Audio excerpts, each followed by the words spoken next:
সুষ্ঠু নির্বাচন আয়োজনে সংস্কার কমিশনের সুপারিশ বাস্তবায়ন হলে দেশে গণতন্ত্র কায়েম হবে বলে আশা নির্বাচন ব্যবস্থা সংস্কার কমিশনের চেয়ারম্যান বদিউল আলম মজুমদারের। বিকেলে বিজয়নগরে এবি পার্টির গণ ইফতার কর্মসূচিতে প্রধান অতিথির বক্তব্যে তিনি বলেন, জনগণের ভোটাধিকার নিশ্চিত করতে কাজ করছে কমিশন। সে লক্ষ্যে যেসব প্রস্তাব দেওয়া হয়েছে তা বাস্তবায়নের দায়িত্ব সরকারের। এ সময় সকলকে ধৈর্যশীল হওয়ার আহ্বানও জানান তিনি।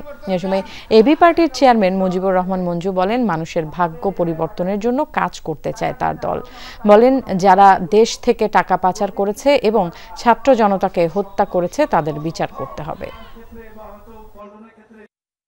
আমাদের 8 জনের কাজটা ছিল যাতে আপনারা ভোট দিতে পারেন সেই রকম ব্যবস্থা করা, সেটা নিশ্চিত করা। আমরা অনেকগুলো প্রস্তাব করেছি, তো আমরা আশা করি তারা বাস্তবায়ন করবে, আপনাদের ভোট দেওয়া নিশ্চিত হবে, যার মাধ্যমে আমরা গণতন্ত্র প্রতিষ্ঠা হবে। আমাদের যে সমস্ত সন্তানদেরকে হত্যা করা হয়েছে, আমরা সেই সমস্ত রক্তের বিচার চাই, প্রাণের বিচার চাই।